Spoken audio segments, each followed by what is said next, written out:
समझदार तमाशे वाला ह। एक समय की बात है, किसी गांव में एक तमाशे वाला रहता था। उसका नाम राम था। राम के पास एक शेर और एक बकरी थी। राम गांव गांव घूम घूम कर तमाशे दिखाया करता था। गांव वाले और राजा के तरफ से जो धन और अनाज मिलता उसे मिलता वह अपने नाव में रखकर अपने घर ले आता और उसी से उसका जीवन यापन हो रहा था। राम के पास काफी धन और अनाज इकट्ठा हो रखी थी। वह अपने काम को करने में इतना माहिर था कि लोग उसे खुश होकर अच्छा इनाम दिया करते थे। राम का नाव काफी पुराना हो गया था। अब उसके नाव में एक बार में 2 लोग ही नदी पार कर सकते थे। नदी में भी उन दिनों पानी लपालप भरा हुआ था। एक दिन राम किसी गांव से अपने घर लौट रहा था तो उसके पास एक शेर, एक बकरी और एक अनाज का गट्ठर था जो वहां उसे उपहार के रूप में प्राप्त हुई थी।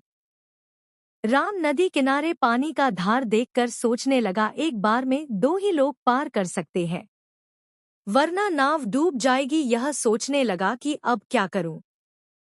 यदि मैं पहले शेर को ले जाता हूं तो बकरी अनाज खा लेगी। यदि अनाज को पहले ले जाता हूं तो मेरे पीठ फेरते ही शेर बकरी को खा लेगा।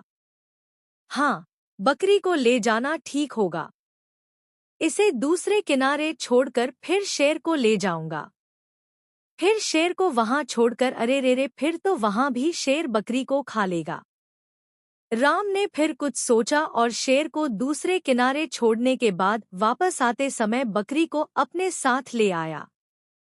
फिर बकरी को इस किनारे अकेला छोड़कर अनाज की गट्ठर को अपने साथ ले गया। अनाज को शेर के पास छोड़कर बकरी को राम दोबारा इस किनारे से अपने साथ ले गया।